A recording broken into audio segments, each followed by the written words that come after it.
ఒక్కసారి అమెరికాకి పోవాలంటే లక్షల్లోనే ఖర్చులు. అక్కడే ఉండి చదువుకోవాలంటే లక్షలకి లక్షల ఖర్చులు. అక్కడే ఉండి చదువుకుని ఆ పైన ఉద్యోగం వచ్చేదాకా అక్కడే సెటిల్ అవ్వాలంటే లక్షలకి లక్షలకి లక్షలు.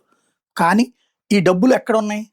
ఈ డబ్బులు ఉన్నటువంటిది కష్టపడి అప్పో సొప్పో చేసి మధ్య తరగతి వాళ్ళు తీసుకొచ్చిస్తే అలా వెళ్ళిన వాళ్ళు ఇప్పుడు ట్రంప్ రూల్స్ ప్రకారం కావచ్చు, అమెరికా మార్చిన నిబంధనల ప్రకారం కావచ్చు, అక్కడ నానా తిప్పలు పడుతున్నారు. చిన్నా చితకా పనులు చేయడానికి రహస్యంగా చీకట్లో చేయాల్సొస్తుంది తప్పించి అధికారికంగా చేసే పరిస్థితి లేదు. ఇదివరకైతే ఆ అవకాశాలుండేయి.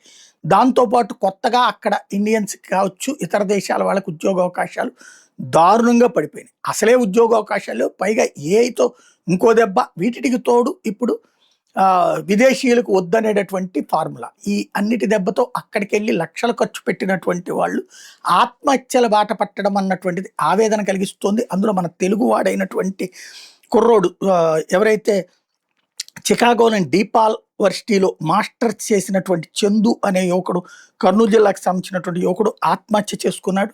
ఇప్పుడు అతని శవాన్ని తీసుకురావడానికి మళ్ళీ లక్షలకు లక్షలు ఖర్చు అవుతాయి. ఒక పక్కన లోకేష్ గారు మాట్లాడి ఇంకొకళ్ళు మాట్లాడి తీసుకొచ్చే ప్రయత్నం చేస్తున్నారు. కానీ అక్కడికి వెళ్ళి ప్రాణాలు తీసుకుని తల్లిదండ్రులకి ఏం మిగులుస్తున్నాం మనం? శోకం తప్ప. బ్రతికితే అక్కడే బ్రతకాలి అనేటటువంటి ధోరణి వదిలేస్తే ఇక్కడ కూడా దర్జాగానే బతకచ్చు. ఆ ఆలోచన చేస్తే మనకి ధైర్యం వస్తది. ధైర్యంగా ఉండొచ్చు.